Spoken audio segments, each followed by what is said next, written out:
Last time जो किया था ना हमने हमने मतलब पहले थोड़ा सा रिकेप कर लेते हैं कि लास्ट लास्ट वीक हमने जो काम किया था ना, वो थोड़ा सा मैं आपको उसकी रिवीजन भी कर देता हूँ। और हम उसके बाद रिवीजन नहीं करेंगे, बस उसको थोड़ा सा ओवरव्यू मैं रिकेप दे दूंगा उसका। और उसके बाद हम थोड़ा सा प्रैक्टिकल और आज और देखेंगे थोड़ा सा ना। उसके बाद फिर हम जैसे सारी चीजें हो जाएंगी तो उसके बाद फिर हम दोबारा से एक दफा मैं थोड़ा सा टाइम अलग से निकाल के ना फाद आपके प्रैक्टिकल्स करवा दूंगा, ठीक है। तो जी सर। जिसमें आपके ठीक है, तो पहले हम अपना जैसे रूटीन में क्लास होती है वैसे ही हम करते हैं। उसके बाद मैं आपको अलग से एक टाइम दे दूंगा, जब हमारा टाइम बच जाएगा तो उसमें मैं आपको अलग से टाइम दे दूंगा। तो हमने जो जो जो किया था, हमने बेसिकली लास्ट वीक जो हमने किया था वो हमने EC2 इंस्टांस बनाई थी। ठीक है, EC2 इंस्टांस हमने बनाई थी विंडोज के लिए, अगर आपको याद होगा। हम विंडोज में EC2 इंस्टांस बनाया था और उसके अंदर वेब सर्वर को हमने इंस्टॉल किया था। वेब सर्वर कौन सा, माइक्रो विंडोज के अंदर वेब सर्वर कौन सा होता है? IIS। IIS वेब, आईएएस जी, इंटरनेट इंफॉर्मेशन सर्वर, ये हमने इंस्टॉल किया था। इंफॉर्मेशन। और हमने एक पहले डमी सा पेज भी डिप्लॉय किया था। और उसके बाद हमने जो है एक CSS और HTML5 का भी हमने पेज करके देखा था। ठीक है, ये हमने किया जी था जी। पहले दिन। दूसरे दिन हमने क्या किया था? दूसरे दिन हमने ये किया था कि हमने एक सिक्योरिटी ग्रुप बनाया था। ठीक है, एक सिक्योरिटी ग्रुप बनाया था। सिक्योरिटी ग्रुप के अंदर हमने EC2 इंस्टांस बनाई थी। इसके अंदर EC2 इंस्टांस बना के फिर हमने वेब सर्वर बना के उसमें वेब पेज इंस्टॉल किया था और IIS को भी इंस्टॉल किया था। ये हमने लास्ट टाइम दो प्रैक्टिकल किए थे। मेन जिसमें काम जो हमने किया था वो बेसिकली क्या था, अगर हम इसको निकाल दें तो हमने वेब सर्वर तो दोनों तरफ से विंडोज के वेब सर्वर्स को इंस्टॉल किया था और सिक्योरिटी ग्रुप बनाया था और EC2 इंस्टांस बनाना सीखा था, कैसे हम EC2 इंस्टांस बनाते हैं। लेकिन EC2 इंस्टांस जब हम बना रहे होते हैं, मेन काम तो EC2 इंस्टांस के ही होता है। लेकिन उसके अंदर सिक्योरिटी ग्रुप को ऐड करना, और उसके बाद आज जो हम काम करेंगे वो बेसिकली क्या होगा, वो होगा VPC। VPC का मैं थोड़ा सा आपको पहले थोड़ा सा बैकग्राउंड बता दूं कि VPC होता क्या है। VPC जो है वो वर्चुअल प्राइवेट क्लाउड होता है। वर्चुअल प्राइवेट क्लाउड का मतलब क्या है? मैंने आपको एग्जांपल दी थी एक पार्किंग की, जिसमें कुछ पार्किंग के अंदर कुछ हिस्सा ऐसा भी होता है जिसमें रिजर्व पार्किंग होती है। वो कंपनी की पार्किंग होती है, जिसको हम कंपनी की पार्किंग बोलते हैं, तो रिजर्व पार्किंग होती है। तो उस पार्किंग में अगर जगह खाली भी होगी ना, तब भी वो बाकी पब्लिक को मना करेंगे कि भाई आप यहाँ पे नहीं खड़ा कर सकते, ये किसी कंपनी की जो है वो रिजर्व पार्किंग है। यही चीज होटलों में भी होती है। आपने देखा होगा कि बहुत सारी चेयर्स खाली होती हैं लेकिन वहां पे फिर भी बैठने नहीं देते और लिखा हुआ होता है रिजर्व पार्किंग और रिजर्व चेयर्स या रिजर्व सीट्स। ऐसा होता है ना। जी सर। तो जी क्लाउड सर। क्लाउड में भी बिल्कुल ऐसे ही होता है। क्लाउड में भी ऐसी ही चीजें क्लाउड में भी जो है वो ऐसे ही किया जाता है। तो क्लाउड में जब ऐसा होता है तो उसमें भी आपकी जो रिसोर्सेज होती हैं, यानी कि जो VPC होता है ना, असल में आपका जो VPC होता है वो वर्चुअल प्राइवेट क्लाउड एक आइसोलेटेड इन्वायरमेंट में होता है। उसके अंदर जो आप ये जो रिसोर्स कहलाती है, जैसे EC2 इंस्टांस हो गया, सिक्योरिटी ग्रुप हो गया, लोड बैलेंसर हो गया, और बाकी चीजें आपकी जितनी भी जो आपके नेटवर्क में या सिस्टम में यूज होती है, इसको रिसोर्सेज बोलते हैं। तो वो रिसोर्सेज आप इसके अंदर बनाएंगे, यानी कि पहले तो हमने सब चीजें बाय डिफॉल्ट में एक EC2 इंस्टांस बना दी, लेकिन बाद में हम उसको सिक्योरिटी ग्रुप ऐड किया। आज हम उसके अंदर VPC ऐड करेंगे, फिर हम उसके अंदर जो है स्टोरेज को ऐड करेंगे, फिर हम उसके अंदर लोड बैलेंसिंग को सेट करेंगे उसी के अंदर। असल में आपकी जो पूरी जो AWS है वो बेसिकली आपका इसके इर्द गिर्द घूमता रहता है। यानी कि ये आपका कंप्यूट है, और कंप्यूट को स्ट्रॉन्ग करना, कंप्यूट को सिक्योर करना, इसको एक डेडिकेटेड इन्वायरमेंट में लेके जाना, असल में ये चीज होती है। लेकिन इसके अलावा EC2 यानी कि एक एक जो EC2 इंस्टांस होती है, कंप्यूट सिर्फ EC2 इंस्टांस नहीं है, इसके अलावा भी कुछ और कंप्यूट और टाइप की कंप्यूटर्स भी हैं, तो वो भी हम पढ़ेंगे। लेकिन सबसे ज्यादा इंपॉर्टेंट जो है वो EC2 इंस्टांस है, उसको सारी चीजें किस तरह होती हैं। तो अब हम वापस अपने VPC वाले उस पे आ जाते हैं। तो VPC basically virtual private cloud होता है, जो कि आपका कंपनी का या किसी का भी एक ऐसा इन्वायरमेंट होता है जहां पे आपकी रिजर्व्स रिसोर्सेज रखी जाती हैं, यानी कि रिजर्व आपका क्लाउड होता है। तो इसके अंदर अगर हम जाएंगे तो यहाँ पे भी दो टाइप के VPC होते हैं। एक होता है डिफॉल्ट और दूसरा होता है, सॉरी मैंने स्पेलिंग गलत कर दी, डिफॉल्ट और दूसरा होता है कस्टमाइज्ड। ठीक है, दो टाइप के आपके इसमें भी मैंने, कस्टमाइज्ड और दूसरा होता है डिफॉल्ट। डिफॉल्ट जो होता है वो एडब्ल्यूएस खुद बनाता है।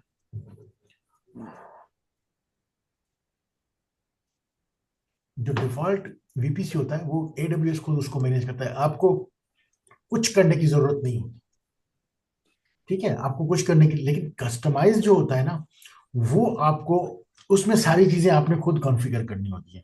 अब हम थोड़ी सी देर के लिए डिफॉल्ट को भूल जाते हैं, वो तो बहुत एक लाइन का वीपीसी होता है, और वो वीपीसी किसी काम का नहीं होता, लेकिन उसके बगैर आप कोई रिसोर्स बना भी नहीं सकते। कोई आपको इसी टू इंस्टेंस बनानी हो, कोई सिक्योरिटी ग्रुप बनाओ, जब तक आपके पास डिफॉल्ट ग्रुप नहीं होगा आप उसके अंदर कुछ नहीं कर सकते। जितने भी रीजन्स बने हुए हैं, सब रीजन के अंदर एक एक डिफॉल्ट ग्रुप बना, डिफॉल्ट वीपीसी बना हुआ है बाय डिफॉल्ट। ठीक है, बाय डिफॉल्ट एक वीपीसी बना होता है, और डिफॉल्ट बाय डिफॉल्ट वीपीसी की कोई चार्जेस या कोई पेमेंट नहीं हो, कोई पैसे नहीं होते, वो फ्री होता है। ठीक है, कस्टमाइज के पैसे होते हैं।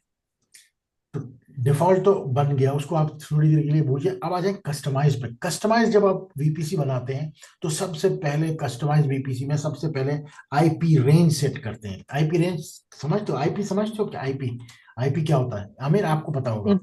इंटरनेट इंटरनेट प्रोटोकॉल होता है सर, हाँ, आईपी। इंटरनेट वो प्रोटोकॉल होता है। 32। इंटरनेट, जी, इसमें भी दो दो टाइप के होते हैं इंटरनेट प्रोटोकॉल। ये सबनेटिंग का एक सब्जेक्ट है, वो हम किसी टाइम पे अलग से उसको करेंगे। नेटवर्किंग है, ये बेसिक नेटवर्किंग है, जिसमें जो है होता ये है कि जो आईपी रेंज डिफाइन की गई है, कि आपके पास आईपी रेंज डिफाइन की हुई होती है प्राइवेट नेटवर्क के लिए। आप ये वो कुछ सेटिंग सेट की गई है, तो वो आपने रखनी होती है। कुछ आईपी सेट्स रखने होते हैं आपने, कुछ डिफॉल्ट सबनेट मास्क, और आपके जो कुछ सबनेट मास्क आपके रखे जाते हैं, कुछ लिमिटेशंस होती हैं अपने सबनेटिंग के अंदर। ये एक अलग सब्जेक्ट है जिसको हम डिस्कस करेंगे, लेकिन इसमें आपको इतना ज्यादा, इसमें सबनेटिंग या इतनी चीज ज्यादा नहीं है। इसमें सिर्फ आपने रेंज सेट करनी है। आपने दो नंबर याद रखने, वो दो नंबर आपने यहाँ पे सेट करने, वो मैं आपको बता दूंगा कि कौन से दो नंबर आपने यहाँ पे सेट करने हैं। बोल भी असल में आईपी रेंज में चल बेसिकली हम बेटा क्या आपको करते हैं, ये ना अच्छा चल। म्यूट कर लें, अपने अपने माइक्स म्यूट कर लें।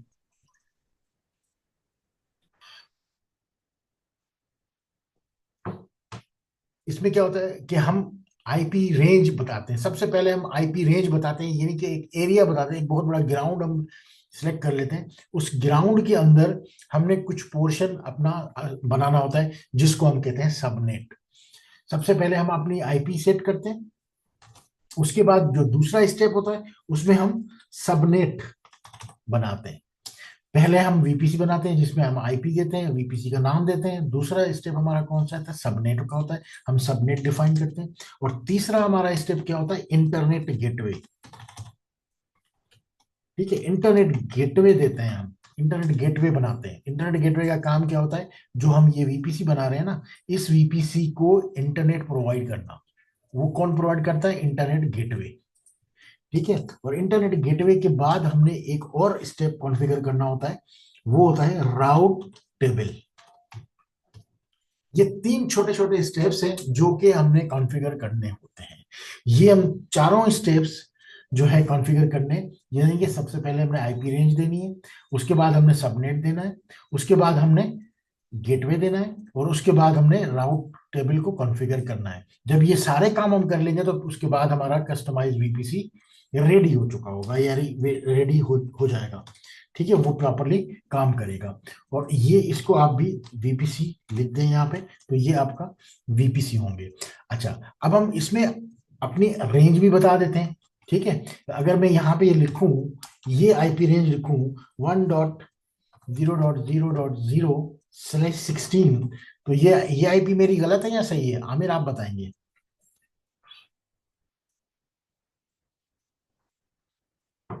ये आईपी रख सकता हूं मैं? जी सर जी। ये आईपी रेंज में रख सकता अ, हूं 1.0.0/16? जी सर, रख सकते हैं। बिल्कुल रख सकता हूँ। ठीक है, और दूसरी आईपी में रख, इसका एक छोटा सा टुकड़ा, यानी कि ये तो एक बहुत बड़ी रेंज है जिसमें 10,000 प्लस आईपी एड्रेसेस है, 10,000 से ज्यादा आईपी एड्रेसेस है रेंज। लेकिन मैं छोटा सा इसका सबनेट बना देता हूँ, एक छोटा सा सबनेट मैं रख लेता हूँ ये, ओ सॉरी, 1 0.0.0.0/24। इसके अंदर कितनी आईपी बनेगी पता है? इसके अंदर 256 आईपी होंगे टोटल, और इसके अंदर 10,000 होंगी, और 10,000 में से मैंने 256 आईपीज ले ली, बस। सिर्फ मेरा सबनेट ये होगा, लेकिन इस रेंज के अंदर मैं बहुत सारे सबनेट्स बना सकता हूँ।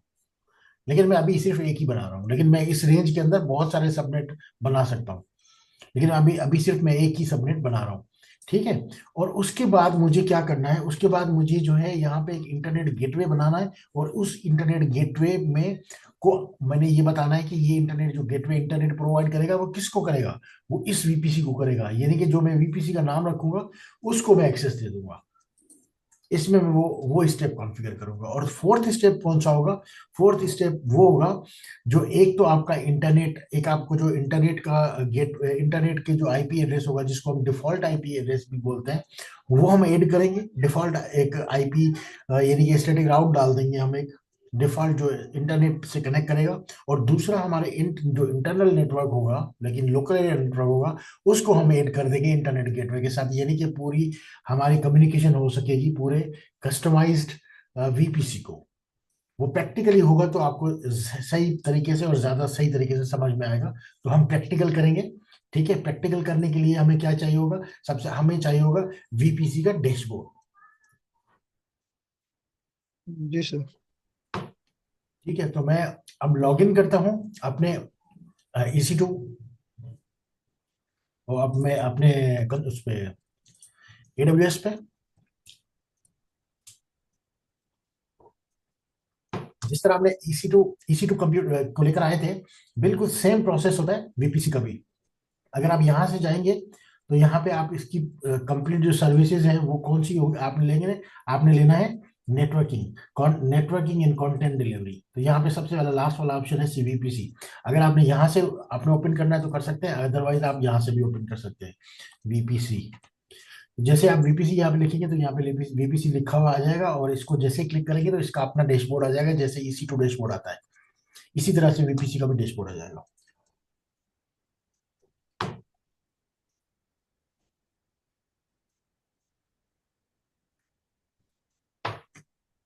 VPC का डैशबोर्ड इस वक्त मेरे पास, पहले हम थोड़ा सा ये देख लेते हैं कि हम डिफॉल्ट VPC को किस तरह से मैनेज करते हैं। इस वक्त अगर आप ये पूरा VPC का डैशबोर्ड आ रहा है जिसमें बहुत सारे फीचर्स हैं जो हमें वन बाय वन करके सबको इस्तेमाल करना है, यूज करना है, सीखना है। लेकिन सबसे पहले हमारा जो ऑप्शन है ना वो यहाँ पे आएगा। ये पूरा उसका डैशबोर्ड है जिसके सारे फीचर्स हैं। लेकिन UOVPC में हम जाएंगे तो ये हमारा बेसिकली मेन डैशबोर्ड है, जो कि एक डिफॉल्ट VPC बना हुआ है। पहले हमारा एक VPC बना हुआ है। अगर हम डिफॉल्ट VPC को डिलीट करते हैं तो डिलीट कर सकते हैं। हम इसको सिलेक्ट करेंगे, सिलेक्ट करने के बाद एक्शन में जाएंगे, और एक्शन में जाने के बाद डिलीट VPC करेंगे। तो ये क्या करेगा, बाय डिफॉल्ट हमसे पूछेगा कि आपने ये वाला VPC डिलीट करना है कि नहीं। तो हमें डिलीट करने के लिए हमें ये लिखना पड़ेगा डिलीट डिफॉल्ट VPC। लेकिन उससे पहले हमने ये भी चेकबॉक्स लगाना है, और उसके बाद इसको लिख देंगे यहाँ पे, तो ये डिलीट का ऑप्शन हाईलाइट हो जाएगा और हम इसको डिलीट कर पाएंगे। इस वक्त मैंने डिफॉल्ट VPC को डिलीट कर दिया, जो कि बाय डिफॉल्ट खुद से बना हुआ था, हमने नहीं बनाया था, पहले से बना हुआ है। इस वक्त हमारे पास कोई भी VPC नहीं है, ना तो डिफॉल्ट VPC बना हुआ है और ना कस्टमाइज है। तो पहले हम क्या करेंगे, डिफॉल्ट VPC को बनाते हैं। डिफॉल्ट VPC को बनाने के लिए मुझे क्या करना पड़ेगा, मुझे सिंपल जो है वो UOVPC में जाना पड़ेगा, और एक्शन में जाऊंगा तो सबसे टॉप पे लिखा हुआ है क्रिएट डिफॉल्ट VPC। मैंने ये क्रिएट डिफॉल्ट VPC किया, और इस पे क्रिएट पे क्लिक किया, तो मेरे पास एक डिफॉल्ट VPC बन गया। ये देखें, डिफॉल्ट VPC खुद ब खुद बन गया, उसमें आईपी रेंज भी असाइन हो गई, उसके अंदर सबनेट भी हो गया। सारे जो काम हमने यहाँ पे बाय डिफॉल्ट करने हैं, वो मैन्युअल करने हैं कस्टमाइज में, वो डिफॉल्ट VPC में खुद ब खुद हो गए, क्योंकि ये जो डिफॉल्ट VPC होता है ये क्लाउड AWS खुद मैनेज करता है, हमें कुछ नहीं करना होता, सारी चीजें वो खुद कर देता है। अब दोबारा से हम इसको डिलीट कर देते हैं। अब दोबारा से हम क्या करते हैं, डिफॉल्ट VPC को डिलीट कर देते हैं, हम अपना कस्टमाइज VPC बनाते हैं। दोबारा से इसको डिलीट किया, तो डिलीट करने के लिए हमारे पास वही ऑप्शन है, डिलीट वीपीसी। डिलीट वीपीसी को कॉपी कर लेते हैं और यहाँ पे एक्नॉलेज को दोबारा से क्लिक कर देते हैं, तो ये हाईलाइट हो जाएगा और हम इसको डिलीट कर पाएंगे। स्पेस ज्यादा आ गया तो मैं थोड़ा बैक चला जाता हूँ और इसको डिलीट कर दिया। अब आप देखें आपके पास यूओवीपीसी का डैशबोर्ड बिल्कुल खाली है, कुछ भी नहीं है, ना तो कस्टमाइज है ना डिफॉल्ट है। अब आपको ये पता चल गया कि डिफॉल्ट वीपीसी को कैसे बनाना है। आपने यूओवीपीसी में जाना है और आपने एक्शन में जाने जाने के बाद क्रिएट वीपीसी करना है और क्लिक करना है, बस क्रिएट वीपीसी हो जाएगा। ये इतना आसान है डिफॉल्ट वीपीसी बनाना। अब आप आ जाए कस्टमाइज वीपीसी पे, जो हमारा सेकंड टाइप है जिसको हमने पूरा कॉन्फ़िगर करना है, चारों स्टेप्स कॉन्फ़िगर करने हैं। तो उसको कॉन्फ़िगर करने के लिए हमें क्या करना होगा, हम यहाँ पे जो आपके पास आपके सामने जो आपके पास आ रहा है येलो में टैब बना हुआ है क्रिएट वीपीसी। क्रिएट वीपीसी पे जैसे हम क्लिक करेंगे तो यहाँ पे आपके पास दो ऑप्शन आएंगे, एक होगा वीपीसी ओनली और दूसरा होगा वीपीसी मोर। तो हमने सबसे पहले वीपीसी ओनली को कॉन्फ़िगर करना है, क्योंकि हम कस्टमाइज कर रहे हैं। तो वीपीसी ओनली पे क्लिक करें, रखें, और उसके बाद आपको बोल रहे हैं कि आप नाम दें, उस वीपीसी का नाम दें जो वीपीसी आप बनाना चाहते हो। तो मैं वीपीसी बनाना चाह रहा हूँ हाईसेक के नाम से, ठीक है। हाईसेक लिख के मैंने डैश लिख के वीपीसी लिख दिया। तो अब मैंने एक बना दिया, एक नाम दे दिया हाईसेक वीपीसी। उसके बाद अब ये मुझसे पूछ रहा है कि IPv4 CIDR ब्लॉक। अब ये हमसे पूछ रहा है तो हमने बाय डिफॉल्ट जो IPv4 है हमने वही CDR मैनुअल इनपुट देनी है, तो उसको चेकबॉक्स लगा के रखेंगे। अब यहाँ पे वो हमें हमसे कह रहा है कि अब आप अपनी रेंज बताएं, आपकी जो रेंज है ना वो क्या है। तो यहाँ पे हमने ऑलरेडी यहाँ पे डिसाइड की हुई है कि हमारी जो आईपी रेंज है वो 1.0.0/16 है, तो हमने ये रेंज देनी है। ये हमने यहाँ से कॉपी करके, ये रेंज हमने पहले से की हुई है डिसाइड, तो ये रेंज हम यहाँ पे दे देते हैं। हमने रेंज बता दिया उसको। अब वो बोल रहा है कि IPv6 CIDR ब्लॉक, इसमें हम कह रहे हैं नो, हमें IPv6 नहीं यूज करना, हमने IPv4 ही यूज करना है, तो इसको हम नो पे रखेंगे। और उसके बाद आप स्क्रॉल डाउन करके क्रिएट वीपीसी कर दें। आपका वीपीसी आईपी रेंज आप देखें तो आपके पास रेंज भी आ गई, ठीक है, और आपके पास ये सारी चीजें नाम आईडी वगैरह सब कुछ आपके पास आ चुका है। अब आप ये समझ लें कि यहाँ पे आपने एक स्टेप कंप्लीट कर लिया, वीपीसी आईपी रेंज का आपने एक स्टेप आपका हो गया कंप्लीट। आपने आईपी असाइन कर दी और नाम दे दिया और सारी चीजें दे दी, अब आपका एक स्टेप कंप्लीट हो गया। अब आपने दूसरा क्या करना है, अब आपने सबनेट को कॉन्फ़िगर करना है, सबनेट बनाना। तो सबनेट बनाने के लिए आपने क्या करना है, सबनेट बनाने के लिए फिर आपने वापस जाना है। तो अब आपके पास जो है दूसरा ऑप्शन यहाँ पे आ रहा है सबनेट। सबनेट पे आपने क्लिक करना है। अब सबनेट पे आप क्लिक करेंगे तो ये बहुत सारे पहले से वीपीसी बने हुए हैं, लेकिन ये डिफॉल्ट के हैं, इसलिए हम इसको रिफ्रेश करेंगे पेज को तो ये सारे के सारे खत्म हो जाएंगे, गायब हो जाएंगे, क्योंकि हम डिलीट कर चुके हैं डिफॉल्ट वीपीसी को। वो डिफॉल्ट वीपीसी के सबनेट बने हुए थे। तो हमने यहाँ इसको रिफ्रेश किया तो ये सारे के सारे डिफॉल्ट मतलब हाइड हो गए, चले गए, ठीक है। अब हमने क्या करना है, यहाँ पे सबनेट को क्रिएट करना है।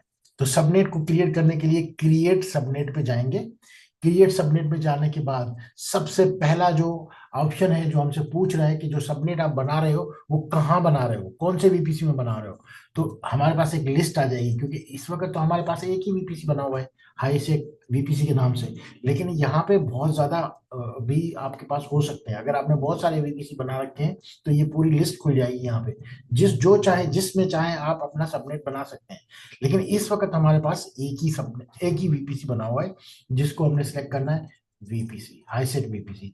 जैसे ही मैं इसको सिलेक्ट करूंगा तो उसके बाद वो पूरी डिटेल मुझे देनी देनी होगी। वो पूछेगा कि आप पूरा सबनेट का नाम बताएं कि आप कौन से नाम से सबनेट बनाना चाह रहे हैं। मैं उसको बोल रहा हूँ कि हाईसेक के नाम से मैं एक सबनेट बना रहा हूँ। अब वो मुझसे पूछ रहा है कि अवेलेबिलिटी जोन, क्योंकि रीजन के अंदर अवेलेबिलिटी जोन होते हैं। यानी कि अगर कोई भी कंपनी, बड़ी कंपनी AWS, Azure, गूगल या अलीबाबा, कोई भी बड़ी कंपनी अगर यहाँ पाकिस्तान के अंदर एक अपना क्लाउड लेके आते हैं तो वो एक अवेलेबिलिटी जोन नहीं बनाए, वो एक जगह पे डेटा सेंटर नहीं बनाएंगे, बल्कि वो बहुत सारे शहरों के अंदर बनाएंगे। यानी कि वो कम से कम भी 3-4 बनाएंगे, यानी कि इस्लामाबाद में बनाएंगे, लाहौर में बनाएंगे, कराची में बनाएंगे, हो सकता है किसी और शहर में भी बना लें। तब वो अवेलेबिलिटी, वो आपके जो शहरों में जितने डेटा सेंटर होंगे वो अवेलेबिलिटी जोन होंगे। रीजन आप एक ही होगा, रीजन जो होगा वो एक ही पाकिस्तान कहलाएगा, और बाकी उस रीजन के अंदर जितने भी डेटा सेंटर शहरों के अंदर होंगे, अवेलेबिलिटी जोन कहलाएंगे वो। क्योंकि किसी भी रीजन के अंदर, रीजन तो ज्यादातर कंट्रीज को रिप्रेजेंट करता है, कि वैसे जरूरी नहीं है, बहुत सारे दो दो तीन तीन कंट्रीज को मिला के एक रीजन बनता है, लेकिन अगर हम एक रीजन को एक कंट्री के हिसाब से भी अगर हम देखें, तो अगर एक कंट्री के अंदर बहुत सारे डेटा सेंटर्स हैं तो वो आपके अवेलेबिलिटी जोन्स हैं। ठीक है, सर ये मेरा पूछ। क्वेश्चन था, ये जो हमारा वीपीसी क्रिएट हो रहा है, ये फिर रीजन में बनेगा कि या अवेलेबिलिटी जोन में बन रहा है? देखें, ये रीजन में तो बनेगा ही बनेगा, लेकिन आपके पास अवेले ऑप्शन भी मौजूद है। आपके पास बहुत सारे ऑप्शंस मौजूद है, आप किसी भी उसमें बना सकते हो, लेकिन अगर आप नो प्रेफरेंस पे करेंगे तो वो फिर अपनी मर्जी से सिलेक्ट कर लेगा, कोई भी अवेलेबिलिटी जोन ले लेगा। लेकिन अगर आप अब पर्टिकुलर किसी एक अवेलेबिलिटी जोन में बनाना चाहते हो, जैसे कि यूएस ईस्ट, नॉर्थ वर्जीनिया जो हम रीजन में जिसमें काम कर रहे हैं, वहां पे ए है, बी है, सी है, डी है, ई है, एफ है, इतने सारे अवेलेबिलिटी जोन है, सिर्फ एक एक ही जगह पे, एक ही मतलब प्रोविंस के अंदर इतने सारे हैं, एक ही स्टेट के अंदर, वहां पे स्टेट्स हैं, तो स्टेट्स के अंदर इतने सारे अवेलेबिलिटी जोन है, यानी कि इतने सारे डेटा सेंटर है वहां पे। तो ये आपकी मर्जी है, आप कहीं पे भी रख सकते हो। अगर आप कहीं पे नहीं रखना चाहते तो नो प्रेफरेंस कर दें, वो खुद अपनी मर्जी से कहीं ना किसी एक रीजन में बना देगा, किसी एक उसमें बना देगा डेटा सेंटर के अंदर। ठीक है, उसके बाद फिर वो आपसे, ये देखें आईपी जो रेंज है, ये आप चेंज नहीं कर सकते, ये आप पहले से इसको डिफाइन करके आ चुके हैं। जब आपने वीपीसी बनाया था उस वक्त आपने ये रेंज दे दी थी, तो आपको बता रहा है कि रेंज आपकी ये है, अब इस रेंज के अंदर आप अपना सबनेट बनाओ। अब इस रेंज के अंदर जो मुझे सबनेट बनाना है, तो मैं अपनी अपने हिसाब से जो मैंने यहाँ पे रखा हुआ है, अपना एक सबनेट बनाया है 1.0.0/24, मैं वो ले लेता हूँ, ये ले लेता हूँ 1.0.0.0/24। अब मैंने ये वाला सबनेट ये ले लिया। अब मैं जब ये सबनेट ले लूंगा, तो अब ये वाला सबनेट इसके अंदर ही आ गया, आमिर। जी जी। ये जी जो सर है। ये जो आईपी पूल है मेरा, इसी के अंदर आ गया। ठीक है, तो ये मेरा सबनेट आ गया। अब मैं इसको स्क्रॉल डाउन करूंगा, नीचे आके मैं क्रिएट सबनेट कर दूंगा। फहद, आपको समझ में आ रही है ना चीज? जी सर। ओके, ठीक है, ठीक है। तो अब आपके पास क्या हो गया, अब आपके पास दो चीजें कॉन्फ़िगर हो गई, आईपी रेंज भी हो गया, आईपी बीपीसी भी आपका बन गया, और सबनेट भी बन गया। अब आपको कौन सी दो चीजें बाकी हैं जो बनानी है? एक इंटरनेट इंटरनेट गेटवे गेटवे और और राउटर। राउटर। दो चीजें आपको बनानी है। अब दो चीजें आपको कैसे बनानी है? आपने क्या करना है, यहाँ पे आपके पास दोनों चीजें ये आ रही हैं, पहले राउट टेबल आ रहा है और फिर इंटरनेट गेटवे आ रहा है, लेकिन हमने पहले इंटरनेट गेटवे बनाना है फिर राउट टेबल बनाना है, क्योंकि इंटरनेट गेटवे हमेशा पहले बनता है। तो इंटरनेट गेटवे में जाएंगे, और इंटरनेट गेटवे में पहले एक आ रहा है, तो इसको आप रिफ्रेश कर दें या इग्नोर कर दें, क्योंकि ये डिफॉल्ट की इंफॉर्मेशन है। तो अभी हमने कोई भी इंटरनेट गेटवे बनाया नहीं है, क्योंकि ये रिफ्रेश किया तो वो खुद ब खुद चला गया। हमने क्रिएट इंटरनेट गेटवे पे क्लिक करेंगे, और क्रिएट इंटरनेट गेटवे पे क्लिक करने के बाद सबसे पहले आपने टैग नेम देना है कि किस नाम से आप इंटरनेट गेटवे बना रहे हो। तो क्योंकि हमने हाईसेक के लिए पूरा नेटवर्क बना रहे हैं, तो हाईसेक आईटी कर देते हैं, इंटरनेट गेटवे। ठीक है, आईटीजी कर ले या आईटी कर ले। ठीक है, ये हमने नाम दे दिया इसको, चाहे तो पूरा भी लिख सकते हो इंटरनेट गेटवे, ये भी शॉर्ट में भी लिख सकते हो आईटीजी। ठीक है, तो इसको क्रिएट इंटरनेट गेटवे पे क्लिक कर देंगे, ये आपका तीसरा काम भी हो गया। ठीक है, ये भी आपने गेटवे इंटरनेट गेटवे भी बना लिया, लेकिन इंटरनेट गेटवे में एक एक्टिविटी करनी पड़ती है। जब आप इंटरनेट गेटवे बनाते हो तो आपसे वो कहता है कि अभी आपका जो इंटरनेट बना हुआ है वो डिटेच्ड है, किसी के साथ अटैच नहीं है, तो आपको किसी ना किसी वीपीसी के साथ अटैच करना पड़ेगा, ताकि वो उस वीपीसी को इंटरनेट प्रोवाइड कर सके। तो ये आपके पास ग्रीन में एक वार्निंग भी आ रही है। अगर आप चाहें तो इसी पे क्लिक करके वीपीसी को अटैच करें, लेकिन दूसरा तरीका या जो जो एक सही वे है, वो ये है कि एक्शन में जाएं। एक्शन में सबसे पहले ये टॉप पे पहला ऑप्शन आ रहा है, attach to VPC. Attach to VPC को क्लिक करेंगे तो यहाँ पे आपके पास लिस्ट आ जाएगी, क्योंकि अभी तो हमारे पास एक ही वीपीसी बना हुआ है, तो वही आ रहा है। अगर हम चाहें तो आप इसमें, अगर आपके पास ज्यादा वीपीसी हैं बने हुए, तो वो पूरी की पूरी लिस्ट आ जाएगी आपके पास। उसके बाद अटैच इंटरनेट गेटवे करेंगे, तो आपका जो ये वीपीसी है ये अटैच हो गया ये लिखा हुआ भी आ गया कि आपका वीपीसी जो है वो इसके साथ अटैच हो चुका है। अब हमारे कितने स्टेप कंप्लीट हो गए? 3। अब हमें लास्ट वाला जो स्टेप है ना वो देखना है, राउट टेबल। ठीक है, राउट टेबल में हमें कैसे बनाने है? राउट टेबल पे जाएंगे, क्लिक करेंगे तो राउट टेबल में यहाँ पे आप इसको रिफ्रेश कर लें। ठीक है, रिफ्रेश करेंगे, बाकी सभी इंफॉर्मेशन को इग्नोर करें, क्रिएट राउट टेबल पे क्लिक कर लें और यहाँ पे टैग नेम दें जो कि हम पहले से सबसे सब में देते हुए आ रहे हैं, हाई से राउट टेबल। और यहाँ पे हमने वीपीसी को सिलेक्ट करना है, किस वीपीसी के लिए हम राउट टेबल बना रहे हैं। तो हमने हाईसेक वीपीसी के लिए बना रहे हैं, तो हाईसेक वीपीसी के लिए राउट टेबल बना रहे हैं, तो इसको सिलेक्ट कर लेंगे और क्रिएट वीपीसी कर देंगे। हमने ये वीपीसी क्रिएट तो कर दिया, लेकिन इसको अभी कॉन्फ़िगर भी करना है। अब कॉन्फ़िगर हमने सिर्फ 2 ही चीजें करनी है, जो कि एक ऐसी चीज है जो कि अक्सर स्टूडेंट जो है ना वो भूल जाते हैं, फिर उनका वो काम नहीं करता। वो छोटा छोटा सा काम है। छोटा सा काम क्या है? एक राउट है और दूसरा सबनेट एसोसिएशन। 2 चीजें आपने कॉन्फ़िगर करनी है। जब तक अगर 2 चीजों में से अगर आपने एक चीज भी मिस कर दी तो आपका पूरा वीपीसी काम नहीं करेगा। तो ये सिंपल सा काम क्या है, सबसे पहले जो सबसे ज्यादा भूल जाता है ना, वो भूलने वाली चीज है ना, वो ये सबनेट एसोसिएशन है। छोटी सी चीज है लेकिन ये बहुत ज्यादा इंपॉर्टेंट है। सबसे पहले आप सबनेट एसोसिएशन में जाएं, तो जो यहाँ पे लिखा हुआ है edit subnet association, subnet association में क्लिक करें और यहाँ पे इसको सिलेक्ट कर दें। अब आपके पास लिखा हुआ आ गया सबनेट एसोसिएशन और यहाँ पे इसको सेव कर लें। अब आपने सबनेट एसोसिएशन पे तो सेव कर लिया। अब आपके पास बाकी जो चीज रहती है वो कौन सी है? राउट। ठीक है, अब एडिट राउट में चले जाए। एडिट राउट में आपके पास एक तो आ रहा है जो जो कि आपका लोकल एरिया नेटवर्क का एक राउट ऐड हुआ है, लेकिन एक राउट और ऐड करना है। ठीक है, एक राउट आपको और ऐड करना है, तो आपने क्या करना है? ऐड राउट। अब यहाँ पे आपने डिफॉल्ट राउट देना है, क्योंकि डिफॉल्ट राउट का मतलब ये होता है कि आप एनी, यानी कि आपके पास कितने भी सिस्टम्स लगे हुए हैं सबको इंटरनेट सर्व होगा, तो आपने डिफॉल्ट राउट को ऐड करना है और उसको उसको पाथ कहाँ देना है, कहाँ पे आपने उसको ड्रॉप करना है? उसको आपने ड्रॉप करना है इंटरनेट गेटवे पे, जो कि आपने बनाया हुआ है। तो सिलेक्ट करेंगे इंटरनेट गेटवे और लिस्ट में से अपना इंटरनेट गेटवे को सिलेक्ट कर लेंगे, जो कि हमने बनाया है हाईसेक आईटीजी के नाम से। इसको सिलेक्ट कर लिया। ठीक है, याद रखना बहुत सारे लोग जो है वो क्या करते हैं, जब ये एक राउट होता है इसी के अंदर ढूंढना शुरू कर देते हैं लिस्ट में, तो उनको मिलता ही नहीं है। यहाँ पे भी ढूंढना शुरू कर देते हैं, या मतलब जो राउट डला हुआ है पहले से उसी को छेड़ देते हैं, तो पहले वाला ही बिगड़ बिगड़ जाता है। तो आप याद रखिए, हमेशा आप एडिट राउट में जाएंगे, वहां पे डिफॉल्ट राउट की एंट्री डालनी है आपने। जो जो पहले से एक राउट डला हुआ है, स्टैटिक राउट डला हुआ है, उसको एज इट इज छोड़ दें, क्योंकि वो पहले से ही एक्टिव है और बना हुआ है। आपने सिर्फ डिफॉल्ट राउट डालना है और उसके बाद आपने सेव चेंजेस करनी है। अब आपका वीपीसी कंप्लीट हो चुका है। अगर हम यहाँ पे जाएं तो वीपीसी आपका एक कंप्लीट हो गया, सारे स्टेप्स कंप्लीट कर लिए, सब हमने बना दिए सब। ठीक है, अब आपको पता कैसे चले कि आपकी जो है ये वीपीसी जो बना हुआ है ये सही है कि नहीं है? अब हमें 2 चीजें इसके अंदर चेक करनी है। ये चेक करना है कि हमने जो डिफॉल्ट गेटवे जो गेटवे बनाया है वो गेटवे काम कर रहा है कि नहीं कर रहा।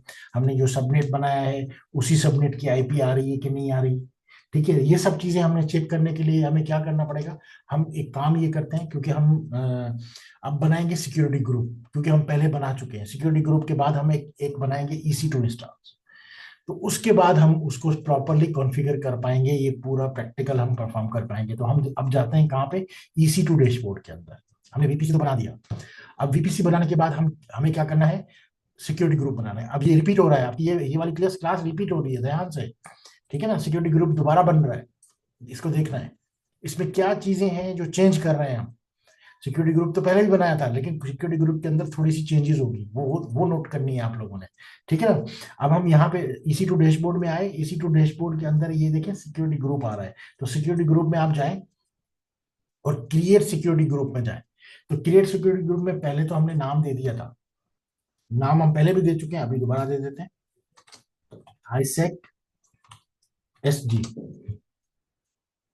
ठीक है, हमने नाम दे दिया सिक्योरिटी ग्रुप, और ये भी हमने पहले भी कर चुके हैं, ये भी दे दिया। अब क्योंकि पहले हमने वीपीसी जो है डिफॉल्ट रखा था, याद होगा आप लोगों को, लेकिन आज वीपीसी हम डिफॉल्ट नहीं रखेंगे, क्योंकि हमारे पास तो वीपीसी बना हुआ है अपना कस्टमाइज्ड, कंपनी का वीपीसी बना हुआ है, हम वही रखेंगे।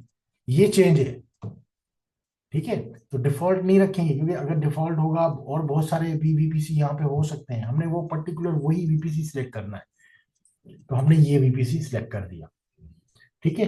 ये वीपीसी जैसे हम सिलेक्ट करेंगे तो अब पर्टिकुलर वो वीपीसी आ गया जो हमने बनाया था, सिक्योरिटी ग्रुप हमारा कॉन्फ़िगर हो गया। अब हमें रूल बनाने हैं, क्योंकि रूल जब तक नहीं बनाएंगे तो आपका ट्रैफिक जो है इन और आउट नहीं हो सकता। और आउट के लिए आउटबाउंड जो रूल्स हैं वो ऑल ट्रैफिक अलाउ हुआ है, अंदर से कोई भी बाहर जा सकता है, लेकिन अंदर जाने के लिए आपके पास टोटली दरवाजा बंद है। आपको वो आइडेंटिटी के बाद, आपको रूल्स ऑफ रेगुलेशन के बाद ही आपको किसी बंदे को अंदर एंट्री देनी है, तो उसके लिए आपने रूल ऐड करने हैं। तो हमें इस वक्त कौन से रूल ऐड करने हैं, हमें एक आरडीपी का रूल चाहिए, क्योंकि विंडोज के हम EC2 इंस्टेंस बनाएंगे, इसलिए आरडीपी लेंगे हम उस मशीन का, इसलिए हमें आरडीपी का एक चाहिए रूल, और एनीवेयर कर देते हैं। हो सकता है उसका उसका उसको हम वेब सर्वर भी बना लें, तो HTTP को भी कर लेते हैं, HTTP को भी आप अलाउ कर लें। और इसमें हमें हो सकता है कि हमें पिंग करने की भी जरूरत पड़े, क्योंकि पिंग भी हम करेंगे टेस्टिंग के लिए हम पिंग करके देखें, तो उसका ICMP भी हम खोल देते हैं ताकि हम पिंग कर सकें, चेक कर सकें। ICMP प्रोटोकॉल जो है उस पर हम पिंग कर सकते हैं, तो इसलिए हम उसको भी अलाउ कर देते हैं ताकि हम पिंग वगैरह कर सकें मशीन से और चेक कर सकें, ठीक है। स्क्रॉल डाउन करके इसको 3 रूल हमने बना दिए, और इसको सिक्योरिटी ग्रुप में क्रिएट कर दें, और इसको जो है कस्टम में, जहां जहां पे कस्टम है वहां पे आप एनीवेयर IPv4 कर दें, ताकि आपका हर जगह से इसको एक्सेस मिल सके। क्रिएट सिक्योरिटी ग्रुप करें, अब आपका सिक्योरिटी ग्रुप क्रिएट हो गया। 2 चीजें हम कॉन्फ़िगर कर चुके हैं, ठीक है। हमने अब EPC भी बना लिया है और हमने सिक्योरिटी ग्रुप भी बना लिया। अब हमारे पास कौन सी चीज रहती है, अब हमारे पास रहती है EC2 इंस्टेंस को बनाना, क्योंकि पहले जो हमने EC2 इंस्टेंस बनाया था उसमें सारी चीजें हम डिफॉल्ट ले रहे थे, हम सारी चीजें बस नेक्स्ट नेक्स्ट करके हमने EC2 इंस्टेंस बना लिए थे। लेकिन अभी हम सिक्योरिटी इसको EC2 इंस्टेंस को डिफॉल्ट में नहीं बनाएंगे, अब हम सारी चीजें इसको वही देंगे जो हम पहले बना चुके हैं, ठीक है ना। इसको थोड़ा गौर से देखिएगा। लॉन्च EC2 इंस्टेंस में गए तो नाम दें, ये पहले हम दे चुके हैं। इस वक्त हमने विंडोज VM कर लेते हैं, विंडोज की VM बना, वर्चुअल मशीन बना रहे हैं, और विंडोज को सिलेक्ट कर लेते हैं, और उसके बाद स्क्रॉल डाउन करके नीचे आके MI नंबर भी आ गया इसका, और इंस्टेंस टाइप कौन सी है, तो इंस्टेंस टाइप थोड़ी सी हैवी मशीन ले लेते हैं, क्योंकि पहले हम जो EC2 इंस्टेंस ली है, जो इसकी बाय डिफॉल्ट जो फ्री में आ रही है वो बहुत वीक है, तो हम थोड़ी सी स्ट्रॉन्ग ले लेते हैं, ताकि 2 CPU और 4 GB रैम के साथ ये थोड़ा बेहतर चलेगी। तो T3 मीडियम को आप भी ये ले लीजिएगा, क्योंकि उसमें आपको बहुत ज़्यादा टाइम लग जाएगा। और उसके बाद हमें एक सिक्योरिटी की पेयर भी बनाना है, कि की पेयर के लिए आपने कोई नाम दे दें। मैं दे देता हूँ हाइट की, और .pem को सिलेक्ट कर लेता हूँ और क्रिएट की पेयर कर देता हूँ। अब मैंने क्रिएट की पेयर कर लिया, लेकिन अब आप देखें, पहले हम इस स्टेप को नहीं छेड़ रहे थे, ठीक है। हम जब इसको डिफॉल्ट में ले रहे थे, तो लेकिन आज हम इस एडिट पे जाएंगे, नेटवर्किंग सेटिंग में एडिट में जाएंगे, और एडिट में हम वो VPC सिलेक्ट करेंगे जो हमने बनाया है। तो इस वक्त तो हमारे पास सिर्फ एक ही VPC आ रहा है, हाईसेक VPC, लेकिन यहाँ पे ज्यादा भी हो सकते हैं, पूरी लिस्ट आ सकती है। अगर ज्यादा VPC बने हुए होंगे तो पूरी लिस्ट आ जाएगी। तो आपने पर्टिकुलर वही VPC सिलेक्ट करना है जहां पे आप, जिसमें आप EC2 इंस्टेंस बना रहे हो, यानी कि आपने जहां पे अपनी EC2 इंस्टेंस जिस कंपनी के लिए बनानी है, तो उस कंपनी का VPC लाजमी देना है। ऐसा नहीं हो कि आपने किसी और कंपनी का VPC में अपना कोई EC2 इंस्टेंस बना दिया, तो वो किसी काम का नहीं होगा, ठीक है। तो आपने वही पर्टिकुलर EC2 इंस्टेंस बनानी है उसी पर्टिकुलर कंपनी में जिसका आपने VPC यूज करना है। तो उसके बाद सबनेट भी आप वही यूज करेंगे। यहाँ पे भी मल्टीपल सबनेट हो सकते हैं, आप जो आपने VPC लिया है तो उसी VPC के अंदर आप पर्टिकुलर, क्योंकि अभी हमने बनाई है ये एक सबनेट है इसलिए एक ही हमें नजर आ रहा है, लेकिन इसमें मल्टीपल भी हो सकते हैं। तो जिस सबनेट के अंदर आप VPC EC2 इंस्टेंस बना रहे हैं उसको सिलेक्ट कर लेंगे। उसको हमने सिलेक्ट कर लिया। अब एक चीज और यहाँ पे आ रही है, ऑटो असाइन पब्लिक IP, यहाँ पे बाय डिफॉल्ट डिसेबल की हुई है, होती है, लेकिन आपने क्या करना है, यहाँ पे इनेबल करना है। अगर आप पब्लिक IP को डिसेबल रखेंगे तो पब्लिक IP मिलेगी नहीं, RDP से कनेक्ट ही नहीं होगा, इनको पब्लिक IP नहीं मिलेगी EC2 इंस्टेंस को। इसलिए याद रखना कि यह कभी भी डिसेबल ना हो, हमेशा इनेबल रहनी चाहिए। ठीक है, अब बारी आती है सिक्योरिटी ग्रुप यानी कि फायरवॉल की। तो फायरवॉल में अब आपने कौन सा फायरवॉल रखना है, आपने by default create security group नहीं रखना, क्योंकि बाय डिफॉल्ट ये सेट हुआ हुआ होता है। तो आपने जाना है सिलेक्ट एग्जिस्टिंग सिक्योरिटी ग्रुप पे, और यहाँ पे लिस्ट पे क्लिक करेंगे तो ये लिस्ट पे आपके पास आएगा हाईसेक एसजी। जैसे ही हाईसेक एसजी ग्रुप आएगा तो उसके बाद आप उसको आपके पास हाईसेक आगे सिक्योरिटी ग्रुप आ गया। अब आप इसको लॉन्च कर सकते हैं। ठीक है, अब आप इसको लॉन्च कर दिया तो अब आपकी जो ये सिक्योरिटी ग्रुप बना है, अभी आपका जो EC2 इंस्टांस बना है, उस जो EC2 इंस्टांस अभी हमने बनाई है, तो वो EC2 इंस्टांस ये सिक्योरिटी ग्रुप जो हमने बनाया है उसी के अंदर बनेगा, और जो VPC हमने बनाया है उसी के अंदर बनेगा। और हमें पता कैसे चलेगा कि जो सिक्योरिटी ग्रुप में जो EC2 इंस्टांस बनाई है, इसको जो प्राइवेट आईपी मिलेगी ना, वो आईपी कौन सी होनी चाहिए, इस रेंज में होनी चाहिए। ये आईपी क्या है, ये आईपी अगर मैं आपको यहाँ पे बताऊं, पब्लिक आईपी की बात नहीं कर रहा मैं, प्राइवेट आईपी की बात कर रहा हूँ, या नोट गौर से सुनिएगा। 1.0.0.0 /20/24 का मतलब क्या होता है, 24 का मतलब होता है एक आईपी से लेके कितने आईपी तक, 254 तक रेंज होनी चाहिए। होगी इस रेंज में अगर कोई आईपी आती है तो इसका मतलब है हमारा VPC भी सही है और हमारी EC2 इंस्टांस सही बनी है। अगर इस रेंज में नहीं आया तो इसका मतलब है हमारा VPC गलत है। ठीक है, ये हम अभी हमने देखी नहीं है, चेक नहीं किया, लेकिन अब जाएंगे चेक करेंगे आईपी, प्राइवेट आईपी उनको कौन सा मिला है, इस रेंज में मिलना चाहिए 1 से लेके 54 तक। क्लाउड में याद रखिएगा, कभी भी किसी भी क्लाउड में जो आईपी मिलती है ना, वो आईपी आपकी 0 से लेके 3 तक रिजर्व होती है, नहीं मिलती शुरू की 0 से लेके 3 तक, और उसके बाद 56 और 57 ये आईपी भी नहीं मिलती। 55 आपकी जो लास्ट आईपी होती है, ये वाली आईपी आपकी जो आईपी शुरू होगी वो यहां से आप ये समझ लें कि आपकी 4 से शुरू होगी।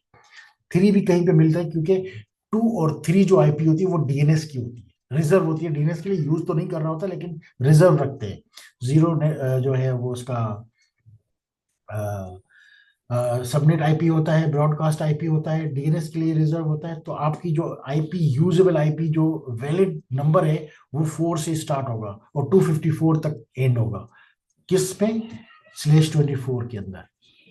ठीक है, तो आपको ये समझ आ गया। तो अब आपकी जो जो जो EC2 इंस्टांस बनेगी उसकी आईपी 4 से लेके 254 के दरमियान कोई सी भी होनी चाहिए। ठीक है, तो अब हम जाते हैं और चेक करते हैं जो हमने EC2 इंस्टांस बनाई है उसकी प्राइवेट आईपी क्या है। हम इस इंस्टांस आईडी के अंदर जाएंगे और प्राइवेट आईपी को देखेंगे। प्राइवेट आईपी हमें जो मिली है वो है 1.0. इसको कॉपी करके वहां पे पेस्ट कर देते हैं। ठीक है, यहाँ पे सबसे एंड में, सबके एंड में यहाँ पे पेस्ट कर देते हैं। क्या मुझे आप लोगों में से कोई बता सकता है कि ये आईपी हमें सही मिली है कि गलत मिली है? कौन बताएगा? हमारी रेंज क्या है, 4 से लेके 254, और ये आईपी क्या है, 154।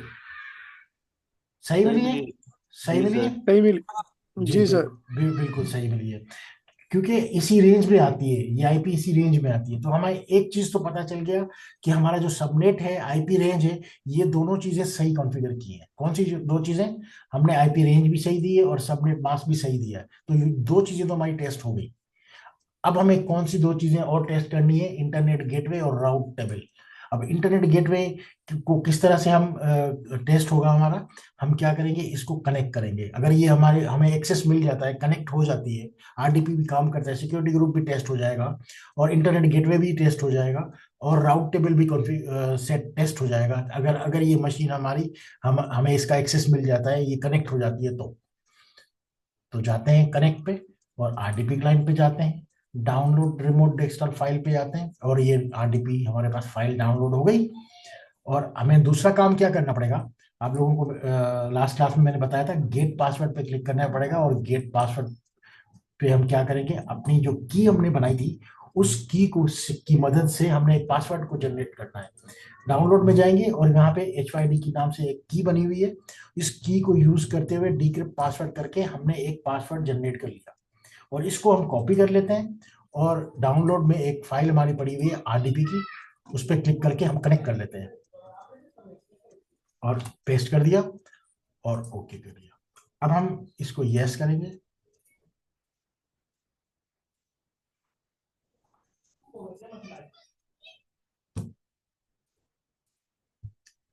अब ये हमारी मशीन विंडोज सर्वर कनेक्ट हो रहा है। ठीक है, अब ये विंडोज सर्वर कनेक्ट हो गया हमारे। तो अब हमें क्या पता चल गया कि हमारी जो दो चीजें थी, और इंटरनेट गेटवे और राउट टेबल, ये भी टेस्ट हो गई। तो इसका मतलब है ये भी सही की हुई थी। तो हमारा जो वीपीसी कस्टमाइज्ड वीपीसी है वो सही कॉन्फ़िगर हुआ है। ठीक है, इसीलिए आईपी रेंज भी वही मिली है जो हमने दी थी, असाइन की थी। इंटरनेट गेटवे भी काम किया और राउट टेबल ने भी काम किया। एक चीज हमारी रह गई है जो कि हमें करना है, उसको टेस्ट करना है। वो क्या है? पिंग करना। पिंग करके टेस्ट करेंगे कि हमारी पिंग हमारा हो रहा है कि नहीं हो रहा है, क्योंकि हमने आईसीएमपी को अलाउ किया हुआ है। तो पिंग हमें चेक करना पड़ेगा। पिंग चेक करने के लिए हमें क्या करना पड़ेगा? पहले तो हम आरडीपी मशीन में जाएंगे। इसमें एक काम हम ये करेंगे, कंट्रोल पैनल में जाके पहले तो फायरवॉल को बंद कर देंगे, क्योंकि फायरवॉल रोकती है बाय डिफॉल्ट पिंग को। ठीक है, तो पहले हम कंट्रोल कंट्रोल पैनल में जाएंगे। ठीक है, कंट्रोल पैनल में जाके हम जो एक इसकी अपनी एक डिफेंडर की जो फायरवॉल होती है, वो फायरवॉल क्या करती है? वो पिंग को रोकती है। तो इसलिए हम उसको कर देते हैं बंद।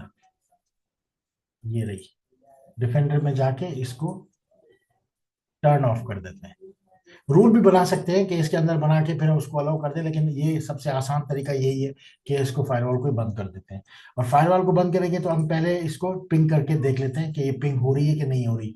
जो हमारी मशीन है वो बाहर से भी पिंग हो रही है, इसको हम बाहर से पिंग कर पा रहे हैं नहीं कर पा रहे हैं। पहले सबसे पहले तो हम डीएनएस को पिंग कर लेते हैं। पिंग, और डी जो गूगल डीएनएस है उसकी आईपी A.A.A.A, ये आईपी है जो कि पिंग हो रही है। रिप्लाई आ रहा है और आपकी सक्सेसफुली पिंग हो रही है। अगर आपके पास कोई और आईपी, पब्लिक आईपी है, तो आप उसको भी पिंग करके देख सकते हो। या ये जो मशीन है जिसकी आईपी है, तो ये भी आपकी पिंग होनी चाहिए। इसकी आईपी है ये, बल्कि इसको यहाँ से हम कॉपी कर लेते हैं। ये अपने आप को तो पिंग करेगी, बाहर से मैं इसको अपने लैपटॉप से कनेक्ट पिंग करके देखता हूँ कि मेरे लैपटॉप से पिंग हो रही है कि नहीं हो रही। और मैं पिंग कमांड दी और ये मैंने आईपी दे दी और मैं इसको पिंग करके देख रहा हूँ। तो ये मेरी आईपी, मेरी वीएम पिंग हो रही है। ठीक है, ये समझ में आ गया आमिर, फहद, दोनों को? जी मुझे सर। आमिर, आपको समझ में आ गया? जी जी सर, आगे। अच्छा, ठीक है। अच्छा, अब आपने जो है आपने ये तीनों स्टेप जो मैंने आपको अभी आपको करके दिखाए हैं, ये आपने करने हैं रिपीट। ठीक है, और इसको इस तरह से आपने रिपीट करने, इस तरह से आपने बनाना है, अपनी लैब करनी है, ताकि आप मतलब जैसे आप किसी को समझा रहे हैं, किसी को बता रहे हैं, आपने सारी चीजें मतलब लाउडली बतानी है कि ये स्टेप करना है, ये करना है, ये करना है, ये करना है। इस तरह से आपने पूरा बताना है इसको, जैसे किसी को समझाते हैं ना, इस तरह से आपने पूरा इसको रिपीट करना है और इसकी पूरी कंप्लीट लैब करनी है। उसके बाद फहद आपने करना है, और आपको अकाउंट में बना दूंगा। मैं बना रहा हूँ अभी अकाउंट अपने अकाउंट पे, तो आपको मैं उसका एक्सेस दे दूंगा। तो आप इजीली जो है ये पूरी लैब कर पाएंगे। ठीक है, फिर मैं आपसे लैब करवाऊंगा फहद। ठीक है, ओके अब सर। पहले आपने ये एक दफा लैब आपने देख ली है, अब दोबारा एक दफा देखेंगे। उसके बाद फिर मैं आपको एक अकाउंट दे दूंगा, उस अकाउंट से आप पूरी लैब परफॉर्म करेंगे। ठीक है, तो ओके मैं अभी सर। अभी अपनी जो है शेयरिंग स्टॉप कर रहा हूँ।